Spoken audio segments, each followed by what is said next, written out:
Hello বন্ধুরা, আশা করছি তোমরা সবাই ভালো আছো। তবে আমি ভালো নেই, কারণ বেশ কিছু কারণে আমার মনটা আজ ভালো নেই। তাই কিছুই করতে ইচ্ছে করছিল না। তারপরে ভাবলাম, না, এইভাবে বসে থাকলে চলবে না, যাই নিই কাজগুলো কমপ্লিট করে নিই, কারণ এমনিতেই বাচ্চা নিয়ে আমার কাজ করতে অনেকটা দেরি হয়ে যায়।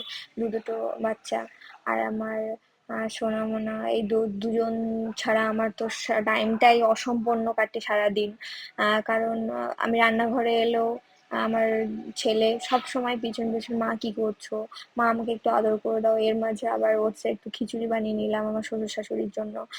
তারা সকালে উঠে আজকে ওটসের খিচুড়ি খাবে, রুটি বানাতে দিইনি। আমি বললাম যে আজকে ওটস আর ওটসের খিচুড়ি খেয়ে নিন, আমি একটু ওটসের খিচুড়ি বানিয়ে দিই। তো ওটসের খিচুড়ি তারা খেয়ে নিল। তারপরে আমাদের জন্য একটু দই চিড়ে বানালাম। তো তার মাঝে শিয়াম দই চিড়েটা আজকে খেতে পছন্দ করেছে, তো একটু ও খেয়ে নিল, আর একটু তার পাপাও খেয়ে নিল। আর আমি এদিকে চলে এলাম রান্নাঘরে আবার তাদের জন্য গরম পানি ফুটিয়ে ফ্লাক্সে ভরে রাখবো, সারাদিন এটাই চলবে তাদের পানি। তার মাঝে আমি একটু সুযোগ বুঝে খেয়ে নিলাম, আবার রান্না বসিয়ে দিলাম। আগে ভাবতাম যে মায়েরা কিভাবে এত তাড়াতাড়ি সবকিছু কাজ সামলাতে পারে, তবে এখন নিজে মা হয়ে, কারো বউ হয়ে, কারো বৌমা হয়ে বুঝতে পারছি যে কিভাবে মায়েরা করে। এইভাবে হয়তো সবার লাইফটা চেঞ্জ হয়ে যায়। তো আমার লাইফটা অনেকটাই চেঞ্জ হয়ে গেছে। তারপর মাঝে আবার রান্না করতে করতে ভাবি ফোন করে বলল যে তোমার হেডফোনটা ভুলে গেছিলে সেদিন বাড়িতে গিয়ে, তো হেডফোনটা নিয়ে এসেছি আমি। তো সেই হেডফোনটা নিয়ে এসছে, কারণ তারা আমার ভাবির বাপের বাড়ি যাচ্ছে।